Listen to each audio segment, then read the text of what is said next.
Zee 24 तास एक पाऊल पुढे। नमस्कार, मी पूजा। झटपट बातम्यांमध्ये आपलं स्वागत। राज्य, देश, विदेश, क्रीडा आणि मनोरंजन विश्वातल्या बातम्यांचा आढावा घेणार आहोत झटपट। राज्यातील घडामोडींचा आढावा झटपट।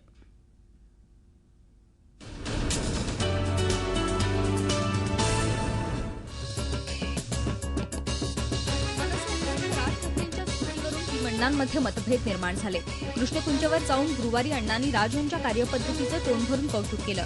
राज यांची कार्यपद्धती आपल्याला फावल्याचं सांगत अण्णांनी राजला प्रशस्तीपत्र दिलं। मात्र टीम अण्णांचे सदस्य प्रशांत भूषण यांनी राज ठाकरेंच्या कार्यपद्धतीवर आक्षेप घेतलाय।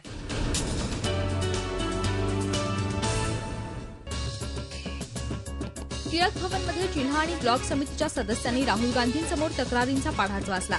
तेच मंत्री मंत्रिमंडळात आहेत, इतरांना संधी कधी मिळणार? महामंडळाच्या नियुक्त्या केल्या जात नाहीत, पदं कधी मिळणार? एनसीपीच्या कार्यकर्त्यांची कामं होतात, काँग्रेस कार्यकर्त्यांची कधी होणार? असे प्रश्न उपस्थित करण्यात आले।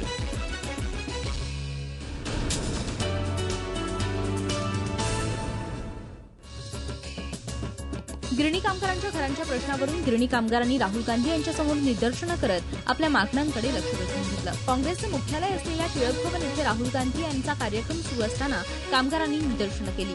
राज्य सरकारनं गिरणी कामगारांना 7.5 लाख रुपयांना घरं देण्याची घोषणा केली आहे।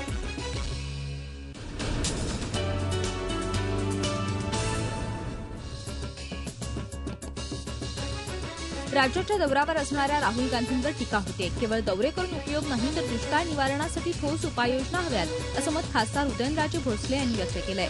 तर राहुल गांधी हे लाईन आणि लेंथ नसलेले फलंदाज असल्यामुळे ते लवकर आऊट होत आहेत, असं विनोद तावडेंनी म्हटलंय।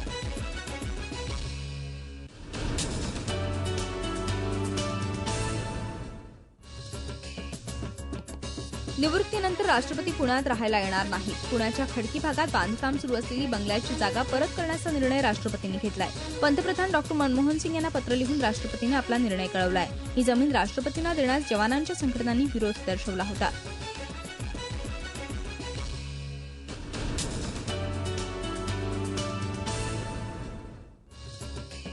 राज्यातल्या दुष्काळ परिस्थितीमुळे सरकारच्या तोंडचं पाणी पिळालंय। जळगावात मात्र पाणी टंचाईबाबत अधिकारी सुस्त असल्याचं आढळून आलंय।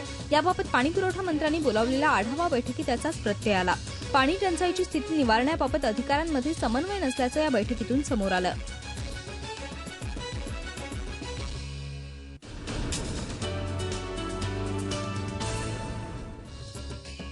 मंदिरात झालेल्या चोरीवरून आता देवही सुरक्षित नसल्याचं समोर आलंय। त्यामुळे मंदिरांच्या सुरक्षेचा प्रश्न ऐरणीवर आलाय। या घटनांचा नाशिकमधील विविध देवस्थान ट्रस्टसह पोलिसांनीही धसका घेतला असून बंदोबस्त वाढवण्याबरोबरच सीसीटीव्ही कॅमेरा, दागिन्यांसह मूर्तीचा विमा काढणं अशी पावलं उचलली जात आहेत।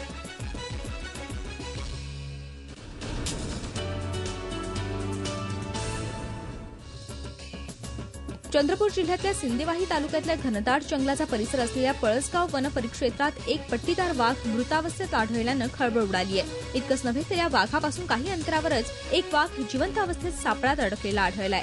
त्यामुळे या परिसरात वाघांच्या शिकारीचा प्रयत्न झाल्याचा संशय बळावलाय।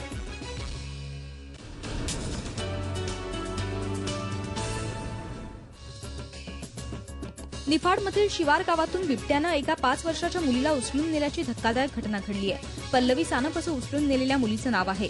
महिन्याभरातील बिबट्याच्या हल्ल्याची ही दुसरी घटना आहे। त्यामुळे वनविभागाच्या कारभाराविषयी प्रश्नचिन्ह निर्माण झालंय। त्यामुळे गावात अजूनही बिबट्याची दहशत कायम आहे।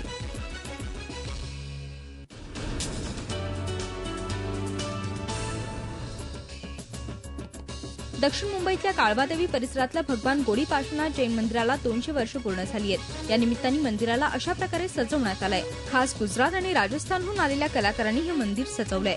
या ऐतिहासिक क्षणानिमित्त एक चांदीचं नाणं आणि एक स्टॅम्प बनवण्यात आलाय।